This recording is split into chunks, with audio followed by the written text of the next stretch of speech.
तो आज मैं आपको बता रही हूँ आपका चैप्टर 1 हरिहर काका, जिसके लेखक है मिथिलेश्वर, उसके कहानी का सार।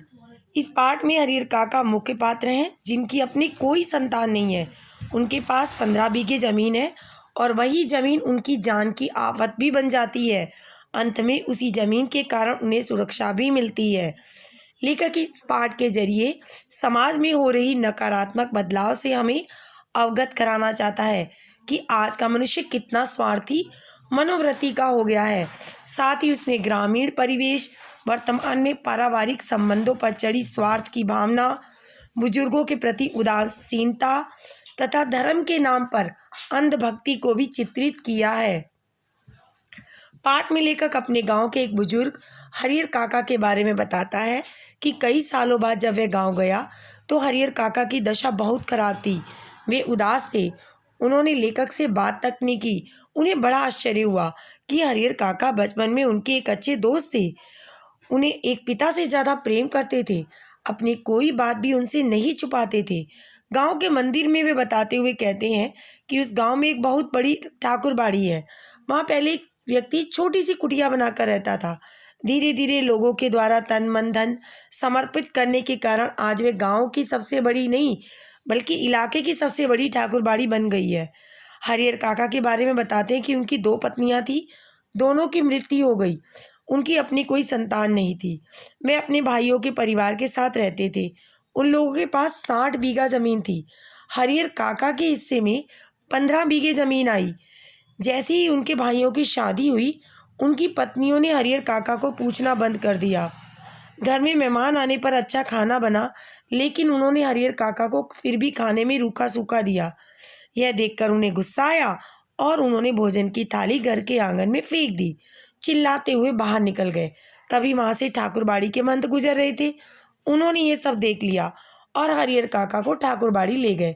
उनकी खुशामद करने लगे, उन्हें अच्छा अच्छा खाना खिलाया, उनकी खूब सेवा की और अपने भाइयों के पास ना जाने की सलाह देते हुए अपनी ज़मीन ठाकुरबाड़ी के नाम कर देने की इच्छा व्यक्त की। काका ने मना कर दिया तो उनके हाथ पांव बांधकर, मुंह में कपड़ा ठूस कर जबरदस्ती कागज पर अंगूठा लगवाने की कोशिश करते हैं।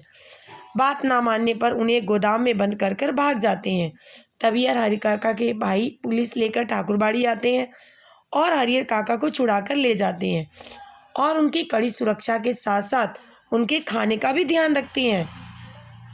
धीरे धीरे बच्चों उनके भाइयों में भी स्वार्थ का भाव जागने के कारण उन्होंने अपने भाई को अपनी ज़मीन उनके नाम करने को कहा।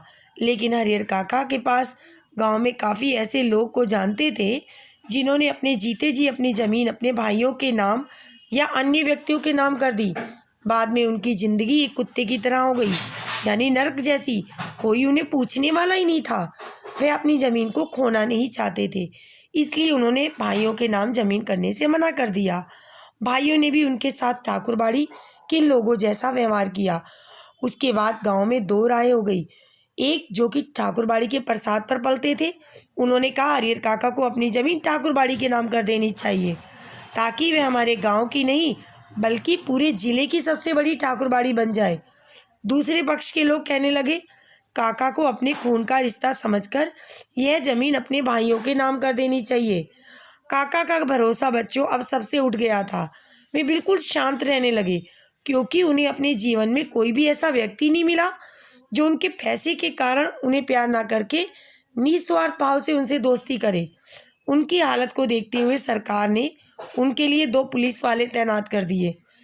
पुलिस वाले भी हरिहर काका को सुरक्षा देने के साथ साथ उनके पैसों पर ऐश करने लगे और हरिहर काका जमीन होते हुए भी अपने जीवन के बचे हुए दिन अकेलेपन से गुजारने के लिए मजबूर हो गए।